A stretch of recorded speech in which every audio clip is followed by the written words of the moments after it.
The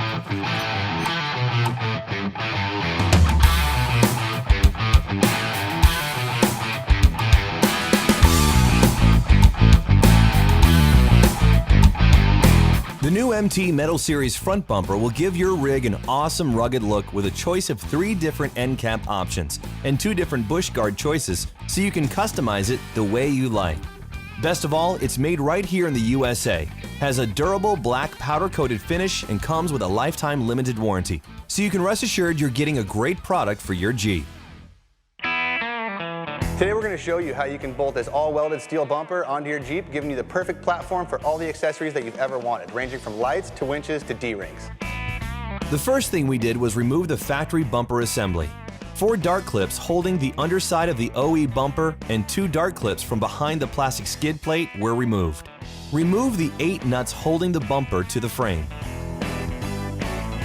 Slide the bumper forward just enough to reach in and loosen the fog light harness retainer clips from the frame and disconnect the fog lights.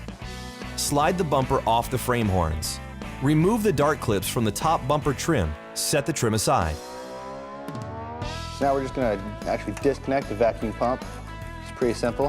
One electrical connector here, and then the vacuum line, which actually has this green clip on it, pry back, and go ahead and pull that right off. Mark a vertical line to make a cut along the front of the pump factory bracket.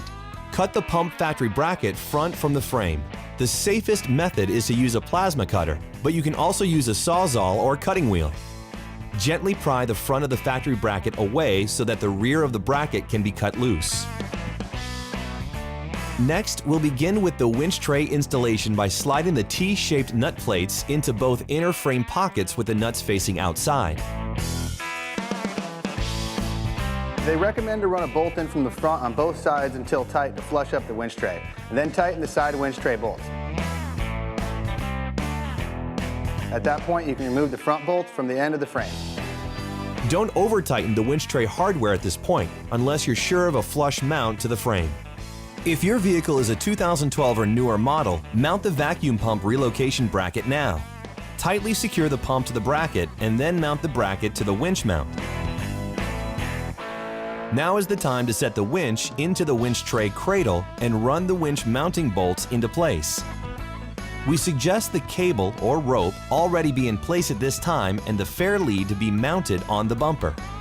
For easier installation, run the winch cable through the fair lead before installing the bumper. To finalize the front bumper installation, the main center section was lifted onto the frame, and using the kit-supplied hardware through its 4 centermost mounting holes, it was bolted into place. A front bumper guard was then placed atop the bumper and lined up with its proper mounting holes, and using kit-supplied hardware, mounted to the front bumper. The end caps were placed in position on the bumper end so their mounting holes lined up with the holes on the bumper ends. Then kit-supplied hardware was used to mount the end caps. Okay, now that we've got all our hardware for the Stinger started by hand, we want to go ahead and tighten the forward-facing bolts first, and then the upper and lower. This kit offers an option to add a LaserStar 10-watt LED spotlight, or if you just want to go for a flush look, an end cap comes with the kit. Your completed MT Metal Series front bumper is made in the USA and features welded steel construction, a tough powder coat finish, D-ring mounts, and integrated rock light ports. It's a lot lighter than many other bumpers on the market, easy to install, and the MT Metal Series front bumper offers up to 30 configuration options, so you can make sure your Jeep look like it came right out of a custom shop. For information on the MT Metal Bumper Series, check out MickeyThompsonTires.com.